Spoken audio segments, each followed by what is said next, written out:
আসসালামু আলাইকুম। This is Mahin.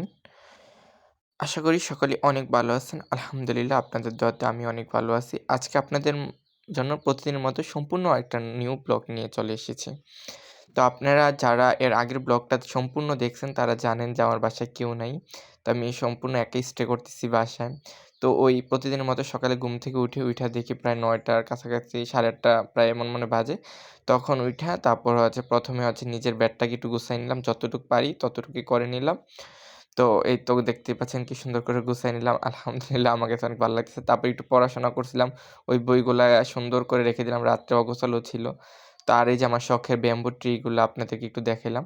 তারপর হচ্ছে ফ্রোজেন পরোটা বের করে নিতেছি। এখন হচ্ছে ফ্রোজেন পরোটা দিয়ে সকালে নাস্তা করব।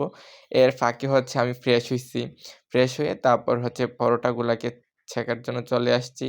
এগুলাকে হচ্ছে ভালো করে একটু তেল দিয়ে ভাজতেছি।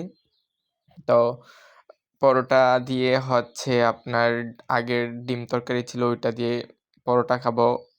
আর ভাজিয়া ছিল বাসায়। তো পরোটা ভাজি ২ টা পরোটা ছেঁকে নিই। এই তো ২ টা পরোটাই দেখতে পাচ্ছেন কি সুন্দর করে ছেঁকে নিলাম। তো ভাবতেছি তখন যে কি রান্না করব, কি খাবো? আজকে হচ্ছে শুক্রবার ফ্রাইডে ব্লগ। তো ঢাকাতে যারা থাকে বা একটু শহরে তারা হচ্ছে শুক্রবারে সবাই একটু ভালো-মন্দ খাওয়ার চেষ্টা করে। তো আমি ভাবলাম আমি একা দেখে কি হইছে? আমিও তো ভালো রান্না করে খেতে পারি। তারপর খাইতে চিন্তা হইলো তো বাসায় তো সবই আছে। যতটুকু আছে এতটুক দিয়ে বিরিয়ানি রান্না করা যাক। তারপর হচ্ছে বিরিয়ানি রান্নাতে চলে যাই। আর প্লিজ যারা আমার চ্যানেলটা উম এখনো সাবস্ক্রাইব করেনি প্লিজ দয়া করে আমার চ্যানেলটা সাবস্ক্রাইব করে দিবেন। তো আর আমার ক্যামেরাটা এত একটা ভালো না যে আপনারা জানেন আমি একটা গরিব মানুষ। তো এই যতটুক ক্যামেরা আছে ওইটা দিয়ে আমি হচ্ছে আপনাদের সাথে ভিডিও করার চেষ্টা করতেছি। যাতে ভালো ভিডিও কোয়ালিটি আসবে ওইটা আশা করা যায় না। তারপর হচ্ছে ফ্রিজ থেকে হচ্ছে চিকেন আর হচ্ছে মসলাগুলা নামায় নিলাম যেগুলো ফ্রোজেন ছিল। তো এগুলাকে কিছুক্ষণ ভিজিয়ে রাখবো। তো তারপর হচ্ছে আমি এগুলাকে পানিতে নিয়ে ভিজিয়ে রাখবো। তো এরপরে হচ্ছে আমি রেস্ট নিবো আরকি। অনেকক্ষণ রেস্ট নিই। প্রায় 11:30 টার দিকে রান্না করতে যাই। আজকে হচ্ছে শুক্রবার। যার কারণে নামাজ যেতে হবে। শুক্রবার না হইলেও তো একটু লেটে নামাজ যেতে হয়। আর শুক্রবার একটু আগে মসজিদে যেতে হয়। যেমন বয়ান হয়, বয়ান শুনতে হয়। সেই কারণে তো আগে চলে গেলাম। তো ওই তো মাংসগুলাকে সুন্দর করে ধুয়ে তারপরে হচ্ছে একটু লবণ দিয়ে এগুলাকে একটু সুন্দর করে ভেজে নিচ্ছি।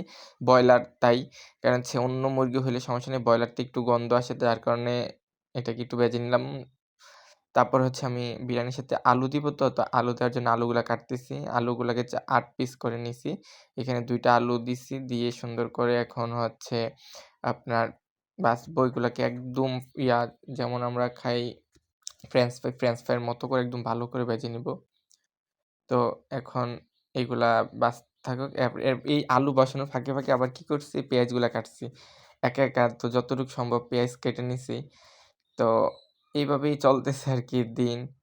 কি আর কমু প্লিজ দয়া করে আমার চ্যানেলটা সাবস্ক্রাইব কইরেন। যদি আপনারা সাপোর্ট না করেন তাহলে ভিডিও দিতে ভালো লাগে না। আপনাদের জন্যই তো সুন্দর ভিডিওগুলা দেওয়ার চেষ্টা করি। আপনারা আছেন দেখেই। তো এখন বিরিয়ানি প্রসেসিং এ চলে যাই।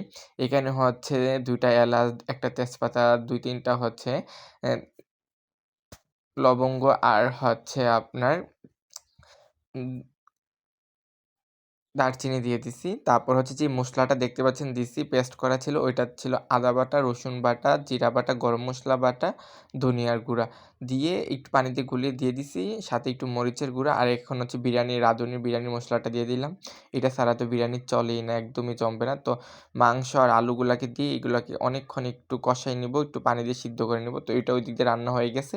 তারপর হচ্ছে আমি মাংসগুলা তুলে রেখে দিছি। এরপরে হচ্ছে যেই গ্রেভিটা ছিল গ্রেভির মধ্যে হচ্ছে আমি যতটুক চাল নিছি এর ডাবল পরিমাণে পানি দিয়ে গ্রেভিটার সাথে দিয়ে দিছি। অনেকেই দেখি YouTube এ দেখলাম যে হচ্ছে চালটাকে আগে ভাজে, আমি এটা আর করিনি, প্যারা লাগে। তো আগে হচ্ছে পানিটা একটু গরম হওয়ার পর আমি চালগুলা দিয়ে দিছি। চালগুলা গরম হওয়ার পর আমি হচ্ছে আমার যেই রান্না করা কষানো মাংসটা ছিল ওইটা দিয়ে রান্না করে ফেলছি। রান্না শেষ। তারপর হচ্ছে আমি গোসল-টোসল করে এখন ফ্রেশ হয়ে তারপর হচ্ছে আমি পাঞ্জাবি পরে, আতর মেখে সুন্দর করে মসজিদে চলে যাবো। মসজিদে চলে গেলাম। যাইয়া হচ্ছে এই যে মসজিদে গেলাম। মসজিদ থেকে আইসা তারপর হচ্ছে আমি আবার এই সালাদ বানায় নিলাম। সালাদ দিয়ে হচ্ছে আমার সালাদ সত্যি অসাধারণ লাগে। শসা বলুন, টমেটো বলুন, আমি কাঁচা এগুলো খুব ভালো খেতে পারি। তো এই তো আমার বিরিয়ানি কালারটা দেখতে পাচ্ছেন। আর সত্যি কথা বলতে কি বিরিয়ানিটা অসাধারণ হয়েছিল। মানে আপনারা তো খেতে পারলেন না। যদি খেতে পারতেন বলতেন সত্যি অসাধারণ হইছে এই আরকি। তো এইভাবেই আমার দিনটা আজকে এই পর্যন্ত চলে গেল। তো বিকেলে আবার ফ্রেন্ডদের সাথে একটু বের হবো, ওইটারও একটা প্ল্যান আছে। তো এই কারণে এতটুকু পর্যন্ত খাইলাম। তো এই আরকি। আল্লাহ হাফেজ।